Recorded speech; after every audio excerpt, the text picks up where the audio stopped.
എഴുത്തുകാരനായ സൽമാൻ റുഷ്ദിക്ക് 2022 ഒരു ആക്രമണത്തെ നേരിടേണ്ടി വന്നു. അതിലെ പ്രതിയായ ആൾ ഇപ്പോൾ ഒരു ഭീകര ഗ്രൂപ്പിൽ അംഗമാണെന്നാണ് കേൾക്കുന്നത്. രാമേന്ദ്ര സാർ, എന്താണ് അതിൻ്റെ കൂടുതൽ വിവരങ്ങൾ? 2022 അദ്ദേഹത്തിനെ ആക്രമിച്ച ആള് ഹാദി മാത്തർ എന്ന് പറഞ്ഞ ആള് ലെബനനിലെ ഹെസ്ബുള്ള ഭീകര സംഘടനയിൽപ്പെട്ട ആളാണെന്നുള്ള വിവരം കഴിഞ്ഞ ദിവസം അമേരിക്കയിലെ ബഫല്ലോ കോടതിയിൽ പോലീസ് വ്യക്തമാക്കി. അത് വ്യക്തമാക്കിയ സാഹചര്യം എന്താണെന്ന് വെച്ച് കഴിഞ്ഞാൽ, അദ്ദേഹം ഈ ആദ്യ വിചാരണയിൽ ഞാൻ കുറ്റക്കാരനല്ല, ഞാൻ ഈ കുറ്റം ചെയ്തിട്ടില്ല എന്നൊരു നിലപാടെടുത്തു. അപ്പോൾ അതുകൊണ്ട് സാധാരണഗതിയിൽ അങ്ങനെ അവിടെ ഒരു സിസ്റ്റമുള്ളത് എന്താണെന്ന് വെച്ച് കഴിഞ്ഞാൽ, ഈ പ്ലീ ഡീൽ എന്ന് പറഞ്ഞിട്ട് ഒരു പരിപാടിയുണ്ട്. എന്താണെന്ന് വെച്ചാൽ, കുറ്റം ഒരാൾ ഏറ്റു പറഞ്ഞു കഴിഞ്ഞാൽ, സമ്മതിച്ചു കഴിഞ്ഞാൽ ഇളവ് കിട്ടും, ശിക്ഷയുടെ കാര്യത്തിൽ ഇളവ് കിട്ടും. ഈ കുത്തുക ഇങ്ങനത്തെ കാര്യങ്ങളൊക്കെ ചെയ്തിട്ടുണ്ടല്ലോ, അക്രമം ചെയ്തിട്ടുണ്ട്, അതിനായിരുന്നു വിചാരണ നേരിട്ട് കൊണ്ടിരുന്നത്. അപ്പോൾ ഇയാൾക്ക് അക്രമിക്ക് പ്ലീ ഡീൽ എന്ന് പറഞ്ഞിട്ട് കുറ്റമേറ്റു പറഞ്ഞു കഴിഞ്ഞാൽ 20 കൊല്ലം ശിക്ഷ, തടവ് ശിക്ഷ കിട്ടുമായിരുന്നു. അയാൾ ഞാൻ ഈ കുറ്റം ചെയ്തിട്ടില്ല എന്ന് പറഞ്ഞപ്പോൾ രണ്ടാമത്തെ വിചാരണ വരികയാണ്. വേറെയും 3 കുറ്റങ്ങൾ, മുമ്പ് ഈ അക്രമം, വധശ്രമം തുടങ്ങിയ കുറ്റങ്ങളാണ് ചാർത്തിയിരുന്നതെങ്കിൽ ഇപ്പോൾ വേറെ 3 കുറ്റങ്ങൾ ചാർത്തിയിരിക്കുകയാണ്. അപ്പോഴാണ് നമ്മൾ അറിയുന്നത് ഇയാൾ ഹെസ്ബുള്ളയുടെ ഭീകര ഗ്രൂപ്പിൽപ്പെട്ട ആളാണ് എന്നുള്ള വിവരം. അപ്പോൾ ഈ 20 വർഷം തടവ് എന്നുള്ളത് ഇനി 25 കൊല്ലം ആയി മാറും എന്നുള്ളതാണ് ഇപ്പോഴത്തെ അവസ്ഥ. അപ്പോൾ ഇപ്പോഴത്തെ കുറ്റപത്രത്തിൽ പറയുന്നത്, വിദേശ ഭീകര സംഘടനയ്ക്ക് നിരന്തരം വിവരങ്ങൾ നൽകിക്കൊണ്ടിരുന്നു, അതിർത്തിക്കപ്പുറമുള്ള ആ ഭീകര സംഘത്തെ സഹായിക്കുക വഴി അതിർത്തിക്കപ്പുറമുള്ള ഭീകരതയിൽ പങ്കെടുത്തു. അങ്ങനെ അവർ പറഞ്ഞതനുസരിച്ചിട്ടാണ് സൽമാൻ റുഷ്ദിയെ കുത്തി ആ ഭീകരത ഇയാൾ നടപ്പാക്കിയത്. ഇതിന് ഭൗതിക സഹായങ്ങൾ, പിന്നെ റിസോഴ്സസ്, വിഭവങ്ങൾ, വേണ്ട വിഭവങ്ങൾ, ഇതൊക്കെ ഇയാൾ എത്തിച്ചു കൊടുത്തിരുന്നു. അതാണ് പുതിയ ഈ കുറ്റം ചാർത്തിയിരിക്കുന്നത്. അപ്പോൾ ലെബനനിലെ ഭീകര ഗ്രൂപ്പാണ്, ലെബനീസ് ഭീകര ഗ്രൂപ്പാണ് ഹെസ്ബുള്ള. ഇയാൾ ലെബനൻകാരുടെ ഇരട്ട പൗരത്വം ഉണ്ട് ഇയാൾക്ക്. അമേരിക്കയിലും ലെബനനിലും പൗരത്വമുള്ള ആളാണ് ഈ ഹാദി മാത്തർ എന്ന് പറഞ്ഞ ആൾ. അപ്പോൾ അറിഞ്ഞുകൊണ്ട് ഹെസ്ബുള്ളയ്ക്ക് ഭൗതിക സഹായങ്ങൾ കൊടുത്തു, വിഭവങ്ങൾ നൽകി. അറിഞ്ഞുകൊണ്ടാണ്, നോയിങ്ലി എന്ന് അതിൽ പറഞ്ഞിട്ടുണ്ട്. എന്നിട്ട് ഭീകരപ്രവർത്തനം നിരന്തരം നടത്തിക്കൊണ്ടിരുന്നു. പക്ഷേ എങ്ങനെയാണ് ഈ ഹെസ്ബുള്ളയുമായിട്ടുള്ള ബന്ധം ഇയാൾ തുടങ്ങിയത് എന്നുള്ളത് ആ വിവരം നമുക്കിപ്പോൾ അറിയില്ല. അത് ആ കുറ്റപത്രത്തിലുണ്ടോ എന്നുള്ള കാര്യം പുറത്തു വന്നിട്ടില്ല. 2022 ഇയാൾ റുഷ്ദിയെ ആക്രമിക്കാനുള്ള കാരണം, റുഷ്ദി സാത്താനിക് വേഴ്സസ് എഴുതിയിട്ടുണ്ട് എന്നുള്ള നോവൽ എഴുതിയിട്ടുണ്ട് എന്നുള്ളത് കൊണ്ട് തന്നെയാണ്. 2022 ഓഗസ്റ്റിൽ ന്യൂയോർക്കിലെ ചാത്താത്തോക്ക് എന്ന് പറഞ്ഞ സ്ഥലത്താണ് ഈ 75 വയസ്സുള്ള റുഷ്ദി ആക്രമിക്കപ്പെട്ടത്.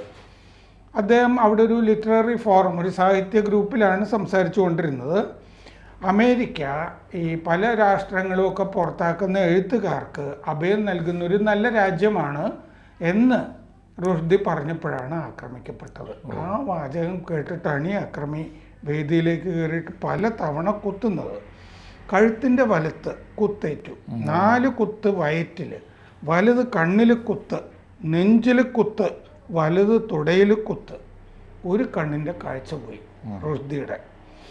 അന്ന് മാത്തറിനെ, ഈ ഹാദി മാത്തറിനെ, അക്രമിയെ അറ്റംപ്റ്റഡ് സെക്കൻഡ് ഡിഗ്രി മർഡർ, അതായത് വധശ്രമം, അതിനാണ് കേസെടുത്ത് ജയിലിട്ടത്. പിന്നെ വേറൊരാൾക്കും കൂടി അപ്പോൾ അക്രമത്തിൽ പരിക്ക് പറ്റി തടയാൻ വന്നൊരാൾക്ക്, അതായിരുന്നു ഇയാൾക്കെതിരായ കേസ്. അല്ലാതെ ഈ ഹെസ്ബുള്ള കാര്യമൊന്നും അന്ന് പറഞ്ഞിരുന്നില്ല. അതാണിപ്പോൾ പറഞ്ഞുകൊണ്ടിരിക്കുന്നത്. നേരത്തെ ഇയാൾ അമേരിക്കയിലാണ് ഹാദി മാത്തർ ജനിച്ചത്, പക്ഷേ ലെബനൻ പശ്ചാത്തലമുള്ള ആളാണ്, അതാണ് വന്നത്. അപ്പോൾ ഈ വിചാരണ ഇടയ്ക്ക് വെച്ചിട്ട് നീട്ടിയിരുന്നു. അത് നീട്ടാനുള്ള കാരണം എന്താണെന്ന് വെച്ചാൽ, റുഷ്ദി ഈ കണ്ണു പോയിട്ടും ഈ സംഭവത്തിനെ പറ്റിയിട്ടൊരു പുസ്തകം എഴുതി.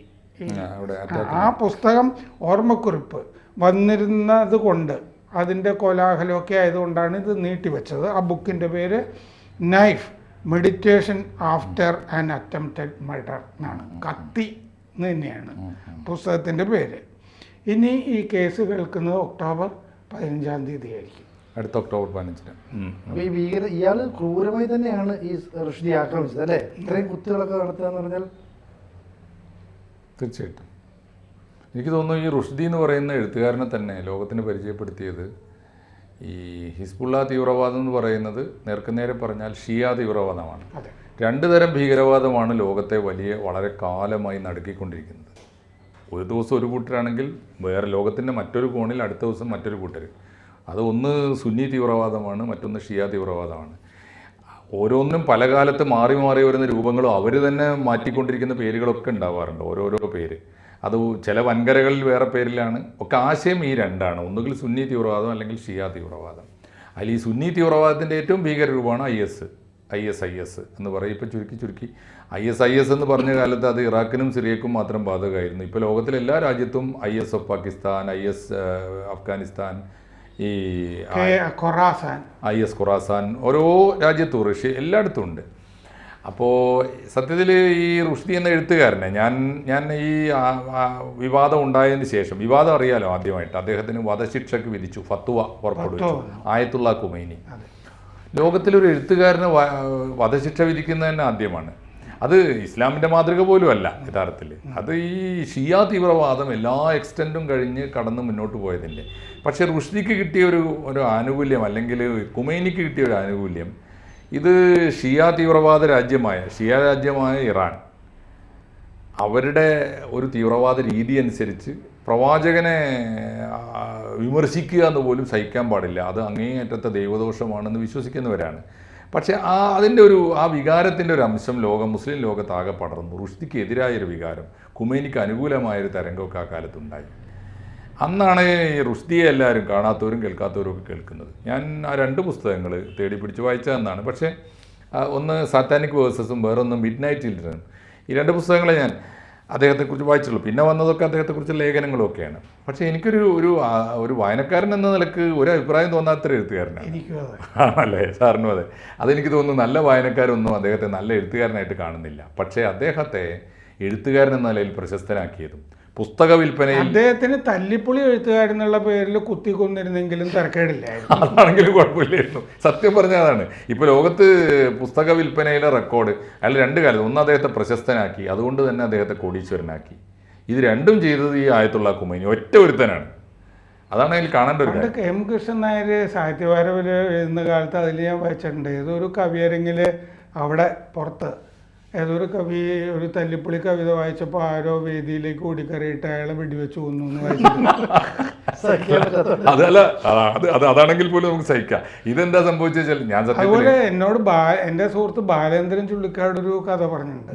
ഒരിക്കൽ തൃശ്ശൂർ വെച്ച് യൂസഫ് അലിയെ കച്ചേരിയെ കണ്ടു. അപ്പോൾ അതിന് മുമ്പ് ആരോ അദ്ദേഹത്തിന് തല്ലുവോ എന്തോ ഒക്കെ ചെയ്തിരുന്നു. അപ്പോൾ ബന്ധുക്കൾ എന്തോ ഒരു കേസൊക്കെ വന്നിട്ട് ചെയ്തതാണ്. അപ്പോൾ അതിൻ്റെ കാര്യങ്ങളൊക്കെ ചോദിച്ചു വന്നപ്പോൾ ബാലൻ യൂസഫ് അലിയോട് പറഞ്ഞു, സാറിൻ്റെ കവിതകൾ വായിച്ച ആരെങ്കിലും ആയിരിക്കും ഇത് ചെയ്തതെന്ന് ഞാൻ കരുതി. അതൊക്കെ ക്ലാസിക് തമാശകളാണത്. അപ്പോൾ ഇതിൽ ഇത്രയുള്ളൂ. ഞാൻ സത്യത്തിൽ ഇപ്പോൾ ഇത് പറയാനുള്ള അവകാശത്തിന് വേണ്ടിയാണ് ആ 2 പുസ്തകം വായിച്ചത്. കഷ്ടപ്പെട്ട സാറേ വായിച്ചത്. അതെ, വലിയ പ്രയാസം. ബോറൻ പുസ്തകങ്ങൾ. കാരണം ഒരു ലിറ്റററി ഫ്ലെയറോ ഒന്നുമില്ല അതിൻ്റെ അകത്ത്. പൊതുവേദിയിൽ സാഹിത്യ മൂല്യമൊന്നുമില്ല. പൊതുവേദിയിൽ നമ്മളിപ്പോൾ ഒരു സാംസ്കാരിക വിഷയത്തെക്കുറിച്ച് സംസാരിക്കുമ്പോൾ ഇത് പറയണമെങ്കിൽ എൻ്റെ മുമ്പിലിരിക്കുന്ന ആരെങ്കിലുമൊക്കെ വായിച്ചിട്ടുണ്ടാവുമല്ലോ. അത് പറയാനുള്ള അർഹത നേടിയെടുക്കാൻ വേണ്ടി കഷ്ടപ്പെട്ട് വായിച്ചാണ്. പക്ഷേ ഈ ഖുമൈനി ചെയ്ത പാതകമാണിത്. പക്ഷേ ഇപ്പോൾ അദ്ദേഹം അതുകൊണ്ട് എന്താണെന്ന് വെച്ചാൽ അദ്ദേഹം അതുകൊണ്ട് രക്ഷപ്പെട്ടു പോയി. പക്ഷേ ഇപ്പോഴും ഈ ഖുമൈനി കൊടുത്ത ഫത്വ കളഞ്ഞിട്ടില്ല. അതുകൊണ്ടാണ് ഹിസ്ബുള്ള വരുന്നത്. ഹിസ്ബുള്ള ഷിയ തീവ്രവാദ സംഘമാണ്. ഇറാൻ ഫൈനാൻസ് ചെയ്യുന്ന, അതറിയാലോ, ഇറാൻ ഫൈനാൻസ് ചെയ്യുന്നതാണ്. പിന്നെ ഇവർ ബേസ് ചെയ്തിട്ടുള്ള ലെബനോൺ. എന്താ കാര്യം എന്ന് വെച്ചാൽ ഷിയ തീവ്രവാദത്തിന് ഇറാനിൽ ബേസ് ഇല്ല, സഹിക്കൂല അവർ. കാരണം അതാണ് ഇതിൻ്റെ പ്രത്യേകത. ആ രാജ്യത്തിന് അപകടം ഉണ്ടാക്കുന്ന ഒരു പൊട്ടിത്തെറിയും സ്വന്തം ആത്മാവിൻ്റെ ഭാഗമാണ്, ഇവർ തന്നെ കൊടുത്ത ഉഗ്രവേഷത്തിൻ്റെ ഭാഗമാണെന്നൊന്നും അവർ അംഗീകരിക്കില്ല. നമ്മളെ രാജ്യത്തെത്തുമ്പോൾ കോലം മാറുമല്ലോ. ഇപ്പോൾ ഇസ്ലാമിക തീവ്രവാദം സുന്നി തീവ്രവാദ രാജ്യമാണ്. ആദ്യം ബിൻ ലാദനെ പുറത്താക്കിയ സൗദി അറേബ്യയാണ്, സ്വന്തം ജന്മനാട്. അവർ പൊറുക്കൂല, കാരണം സമാധാനക്കേട് ഒരു രാജ്യത്തിനും സഹിക്കാൻ പറ്റില്ലല്ലോ. അപ്പോൾ അവർക്ക് ഇറാൻ പറ്റില്ല. പിന്നെ പോകാമായിരുന്ന ഒരു രാജ്യം സിറിയയാണ്. എന്താ കാര്യം വെച്ചാൽ സിറിയയിലൊരു ഡെമോഗ്രാഫി സാറിന് അറിയായിരിക്കും. സുന്നി ഭൂരിപക്ഷ രാജ്യമാണ്, പക്ഷെ രാജഭരണകൂടം എക്കാലത്തും ബഷർ അസാദ് ഷിയ ആണ്. അപ്പോൾ ബഷർ അസാദിൻ്റെ ചെലവിൽ അവിടുത്തെ മഹാഭൂരിപക്ഷം വരുന്ന സുന്നി ക്ലർജിക്കെതിരായിട്ട് ആരംഭിച്ച അവിടുത്തെ പിന്തുണ അവർക്ക് കിട്ടി. ചെറിയ ഞാൻ കുറച്ച് ദൂരത്ത് നിന്ന് കണ്ടിട്ടുണ്ട്, ജോർഡാന്റെ അതിർത്തി ജോർഡാനിന്ന് മറ്റേ ഇസ്രയേലിലേക്ക് കാറിൽ പോകുമ്പോൾ സിറിയ എങ്ങനെ നോക്കി വിഷ് ചെയ്തിട്ടുണ്ടല്ലേ. സിറിയയുടെ ഒരു പ്രത്യേകത അതാണ്. അപ്പോൾ സിറിയൻ ഭരണകൂടത്തിനും ഇവരെ പിന്തുണക്കണം എന്നുണ്ട്. ബഷർ അസാദ് സത്യത്തിൽ ആ മുല്ലപ്പൂ വിപ്ലവം ഉണ്ടല്ലോ, മുല്ലപ്പൂ വിപ്ലവത്തിൽ നിന്ന് രക്ഷപ്പെട്ടത് അതുകൊണ്ട് മാത്രമാണ്. എന്നാലോചിച്ചു, അയാളെ അട്ടിമറിക്കാൻ വേണ്ടി നടന്ന ആഗോളതലത്തിലുള്ള വലിയ നീക്കം വിജയിച്ചില്ല. കാരണം അയാൾ ഷിയ ആയതുകൊണ്ടാണ് പിടിച്ചു നിന്നത്. സുന്നി തീവ്രവാദത്തിനായിരുന്നു അതിൽ വലിയ തോതിൽ പിന്തുണ. ഈജിപ്ഷ്യൻ ഉൾപ്പെടെ ടുണീഷ്യ അവിടെയൊക്കെയാണല്ലോ ഈ സുന്നി രാജ്യങ്ങളിൽ നിന്നാണ് മുല്ലപ്പൂ വിപ്ലവം തുടങ്ങിയത്. അതിൻ്റെ പിന്നിലുണ്ട് സോറോസ് ഉണ്ട്. സോറോസിൻ്റെ നറുക്കില്ലാത്ത ഈ ഭീകരകൃത്യങ്ങൾ വളരെ കുറവാണ്. അപ്പോൾ ചുരുക്കത്തിൽ ഈ ഹിസ്ബുള്ള ഈ രണ്ട് കൂട്ടരുടെയും ഇറാൻ്റെ ആത്മീയമായ പിന്തുണ അവർക്കുണ്ട്, സിറിയയുടെ സാമ്പത്തികമായ പിന്തുണയുണ്ട്. ഇത് രണ്ടും ചേർന്നിട്ട് ഇവർക്കൊരു കർമ്മഭൂമി കിട്ടാൻ ലെബനോണാണ്. ലെബനോൺ എന്തുകൊണ്ട് കിട്ടുന്നു എന്ന് പറയും. ലെബനോൺ ഇതിൻ്റെ ഒന്നും നാടല്ല. സാറിന് അറിയായിരിക്കും, ആ അറബ് മേഖലയിൽ, മിഡിൽ ഈസ്റ്റ് മേഖലയിൽ ലിബറലായ ഒരേ ഒരു രാജ്യമാണ്, മതരാജ്യമല്ല അവർ. അവിടെ എല്ലാം മതം, ഇപ്പോൾ മുസ്ലിങ്ങളെപ്പോലെ തന്നെ ക്രിസ്ത്യാനികളുണ്ട്, എല്ലാവരും ലിബറലാണ്, വെസ്റ്റേൺ ലൈഫാണ്. എനിക്ക് ഒരുപാട് ലെബനോൺ സുഹൃത്തുക്കളുണ്ട്. അവർക്കൊക്കെ എല്ലാ ധാരാളം വ്യവസായികളും ഒക്കെ ഉണ്ട്, നല്ല കച്ചവടക്കാർ. എക്സാക്ട്ലി, അവരൊരു കച്ചവടത്തിൻ്റെ നാടാണ്. എല്ലാവരും വ്യാപാരി വ്യവസായികളാണ്, അങ്ങനത്തെ ഒരു നാടാണ്. അപ്പോൾ ഈ ലെബനോൺ അനുവദിക്കുന്ന സ്വാതന്ത്ര്യം ഉപയോഗിച്ച് സിറിയ കൊടുക്കുന്ന പണം കൊണ്ട് ഇറാൻ കൊടുക്കുന്ന ഈ ആത്മീയമായ അംശമുണ്ടല്ലോ, ഈ തീവ്രവാദത്തിൻ്റെ അംശം, അതാണ് ഹിസ്ബുള്ളയുടെ ഒരു തീവ്രവാദി അമേരിക്കയിൽ ജനിച്ചവനാണെങ്കിൽ പോലും ആ ഉഗ്ര വർഗീയതയുടെ മൗലികവാദത്തിൻ്റെ വിഷം ഇപ്പോഴും മറന്നിട്ടില്ല. മാത്രമല്ല, അവന് പറയാൻ ന്യായമുണ്ട്. അവൻ്റെ ആത്മീയ നേതാവ് ഇപ്പോൾ ഈ ഖുമൈനി ഇല്ലാന്നേ ഉള്ളൂ, ഖുമൈനിയുടെ അതേ ആശയം പേറിക്കൊണ്ട് കാംനയി അവിടെ ഭരിക്കുന്നുണ്ട്. 26 വയസ്സേ ഉള്ളൂ ഇയാൾക്കിപ്പോൾ. എന്തൊരു പയ്യനാന്ന് ആലോചിച്ചു. ഒരു ജീവിതകാലം അമേരിക്കയിലാണെന്ന് ഓർക്കണം. ഈ അറേബ്യ ജനിച്ചത് അവിടെയാണ്, എന്നിട്ടും ഈ തീവ്രവാദിയായി. ഒരൊക്കെ ഓർക്കേണ്ട ഒരു കാര്യം എന്താണെന്നറിയാം, ഞാൻ മനസ്സിലാക്കിയെടുത്തോളം അറേബ്യയെക്കുറിച്ച് പറയാറുണ്ട്, അവിടെ ഒരു രാജ്യദ്രോഹം കാണിച്ചാൽ പിന്നെ അവൻ വെളിച്ചം കാണില്ല. അതിനേക്കാളും ഭീകരമാണ് അക്കാര്യത്തിൽ അമേരിക്ക, വെളിച്ചം കാണില്ല. അപ്പോൾ അതുകൊണ്ട് അത്തരത്തിൽ ഈ കൊച്ചു കുട്ടികളുടെ 26-25 വയസ്സുള്ള പയ്യന്മാരെയൊക്കെ ഈ മാതിരി വല്ല കാര്യമുണ്ട്. അവൻ റുഷ്ദിയുടെ ഒരു പുസ്തകം പോലും വായിച്ചിട്ടില്ല. സാറ് പറഞ്ഞ മാതിരി വായിച്ചാൽ അവൻ്റെ മുഖത്തേക്ക് ഒരു ആട്ടെങ്കിലും നമ്മൾ ആട്ടും. സാറേ സംഗതിയൊക്കെ കൊള്ളാം, താങ്കൾക്ക് എന്തും എഴുതാൻ അവകാശമുണ്ട്, പക്ഷേ സാഹിത്യം എന്ന് പറഞ്ഞിട്ട് വന്നേക്കരുതെന്നെങ്കിലും പറയാലോ. അങ്ങനെ ഒരു കാലമാണ്. അതുകൊണ്ട് ഇത് വല്ലാത്തൊരവസ്ഥയാണ്. ഇത് തുടരാനാണ് സാധ്യത. കാരണം ഷിയ തീവ്രവാദം കുറഞ്ഞിട്ടില്ല, ലോകത്ത് പല വേഷങ്ങളിൽ അത് ആടിക്കൊണ്ടിരിക്കുന്നുണ്ട്. അതിനോട് ചേർത്തൊരു ചോദ്യം എനിക്കുള്ളത്, ഇപ്പോൾ സാത്താനിക് വേഴ്സസ് ഇന്ത്യയിലും ബാൻ ചെയ്തിരുന്നു. നെഹ്റുവിൻ്റെ കാലത്തും ധാരാളം പുസ്തകങ്ങൾ, 9 Hours to Rama, സ്റ്റാൻലി വോൾപ്പർട്ടിൻ്റെ, അങ്ങനെ പലതും ചെയ്തിട്ടുണ്ട്. സോണിയാഗാന്ധിയുടെ എതിരെ എന്നോ മറ്റോ പറയുന്ന സാരി എന്ന് പറഞ്ഞ ബുക്ക്, പിന്നെ അംബാനിക്കെതിരെയുള്ള അംബാനിയെ പറ്റി പോളിസ്റ്റർ പ്രിൻസ് എന്ന് പറഞ്ഞ ഗാന്ധിക്കെതിരെ പുസ്തകം നിരോധിച്ചു. അതൊക്കെ നിരോധിക്കുന്നുണ്ട്. അങ്ങനെ പുസ്തകങ്ങൾ നിരോധിച്ചുകൊണ്ട് വല്ല പ്രയോജനമുണ്ടോ? തെറ്റാണ് സമ്പൂർണ്ണമായിട്ടും. എന്ത് കാര്യമുണ്ട് സാറേ? മഹാൻ എന്ന് പറയപ്പെടുന്ന നെഹ്റുവാണ് ഇതൊക്കെ തുടങ്ങിയത്. അല്ല, നെഹ്റുവിൻ്റെ കാലത്തെ തുടങ്ങിയിട്ടുണ്ട്.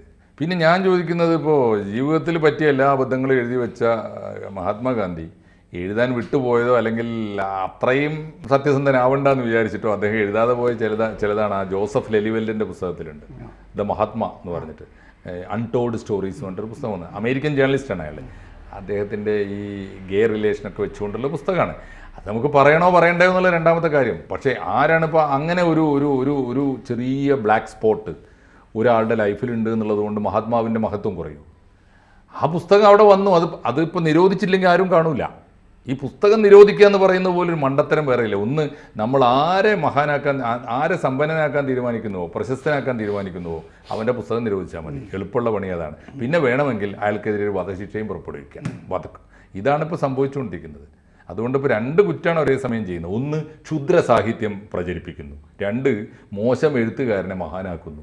മൂന്നാമത്തെ കാര്യം, ഈ എന്തെഴുതി വെച്ചാലും ആരും ശ്രദ്ധിക്കാതെ പോകുമായിരുന്ന പലതിനെയും, അത് പ്രവാചകനോ ഇസ്ലാമിനോ ഏതെങ്കിലും മതത്തിന് അനുകൂലമോ പ്രതികൂലമോ ആകട്ടെ, ആവിഷ്കാര സ്വാതന്ത്ര്യം എന്ന് പറയുന്ന മൗലികമായ ഒരു സാധനം ഉണ്ടല്ലോ. ചവറ് സാഹിത്യം എഴുതാൻ അവകാശമുണ്ടല്ലോ. ആ അവകാശത്തെയാണ് കൈവെക്കുന്നത്. മനുഷ്യൻ്റെ മൗലികമായ ഈ സ്വാതന്ത്ര്യം ഉണ്ടല്ലോ, ആവിഷ്കാര സ്വാതന്ത്ര്യം, അതിന്മേലാണ് കൈവെക്കുന്നത്. എന്തായാലും റുഷ്ദിയുടെ കുറ്റം അത് നന്നായി. എനിക്ക് തോന്നുന്നത് അവ്യക്തത നീങ്ങിയല്ലോ. റുഷ്ദിയോട്, കാരണം അതൊരു ഭീകര ആക്രമണമാണെന്നുള്ളത് നമുക്ക് മനസ്സിലായി. അല്ല, എനിക്ക് അന്ന് തോന്നിയിരുന്നു. ഇപ്പോൾ ഞാൻ സാറിനോട് ഇപ്പോൾ തുറന്നു പറയാം, അത് സാറ് പുറത്തു കൊണ്ടുവന്നത് നന്നായി. ആ വാർത്ത ഇനി വരുമായിരിക്കും മുഖ്യ മാധ്യമങ്ങളിൽ. എനിക്ക് അമേരിക്കയിൽ 2002 അത് 2022 ഇപ്പോൾ 2 കൊല്ലമായി അല്ലേ, ആ വാർത്ത വായിച്ചപ്പോൾ എനിക്ക് തോന്നിയത് അമേരിക്ക ഒരു സ്വർഗരാജ്യമാണ്. അമേരിക്ക ലോകത്തിലെ എല്ലാ അസമാധാനമുള്ള നാടുകളിൽ നിന്ന് അഭയം തേടി ആളുകൾ വരുന്ന ഒരു നാടാണ് എന്ന് പറയുമ്പോൾ തെരുവിൽ നിന്ന് ആക്രമണം വരികയാണല്ലോ. അന്ന് ഈ അമേരിക്കൻ തെരുവിൽ അമേരിക്കക്കെതിരായി ഭരണകൂടത്തിനായി വലിയ പ്രക്ഷോഭങ്ങൾ നടക്കുന്നൊരു കാലമാണ്. അപ്പോൾ അവിടുത്തെ ഗവൺമെൻറ്റിനെ കുറിച്ച് നല്ലത് പറഞ്ഞതിൻ്റെ ഒരു രോഷമാണോ എന്ന് തോന്നിയിരുന്നു. ആ അവ്യക്തമൊക്കെ നീങ്ങിക്കിട്ടി. ഇവനെ ആരാണോ യഥാർത്ഥത്തിൽ ടാർഗറ്റ് ചെയ്തത്, ഇപ്പോൾ സൽമാൻ റുഷ്ദിയെ ആരാണോ പണ്ടേ ടാർഗറ്റ് ചെയ്ത് അതേ ഗ്രൂപ്പ് തന്നെയാണ് ഈ ചെയ്യുന്നതെന്നർത്ഥം. അതുകൊണ്ട് സൽമാൻ റുഷ്ദിക്ക് എന്നും ഭൂമിയിൽ ഒരേ ഒരു ശത്രുക്കളേ ഉള്ളൂ, അവർ തന്നെയാണ് അദ്ദേഹത്തിൻ്റെ രക്ഷകൻ. ഫത്വ നീങ്ങിയിട്ടില്ല. ഈ ഹിസ്ബുള്ളക്കാരൻ തന്നെയാണ് ആക്രമിച്ചതെന്നുകൊണ്ട് ഇനിയും ഇത്തരത്തിലൊരു ആക്രമണം സംഭവിച്ചുകൂടാനില്ലല്ലോ. അല്ല, അവർക്കതിനാണ് ഞാൻ കുറച്ച് സെറ്റാരിക്കലായിട്ട് പറയാം, അവർക്കത് ചെയ്യാൻ അർഹതയുണ്ട്. റുഷ്ദി എന്നൊരാളെ നിർമ്മിച്ചതും അവരാണ്, അവസാനിപ്പിക്കുന്നതും അവരാണ്, അല്ലെങ്കിൽ സൃഷ്ടിക്കുന്നതും അവരാണ്, സംഹരിക്കുന്നതും അവരാണ്. കൂടുതൽ വാർത്തകളും വിശേഷങ്ങളും നിങ്ങളിലേക്ക് എത്താൻ ABC മലയാളം സബ്സ്ക്രൈബ് ചെയ്യുക, ബെൽ ബട്ടണും അമർത്തുക.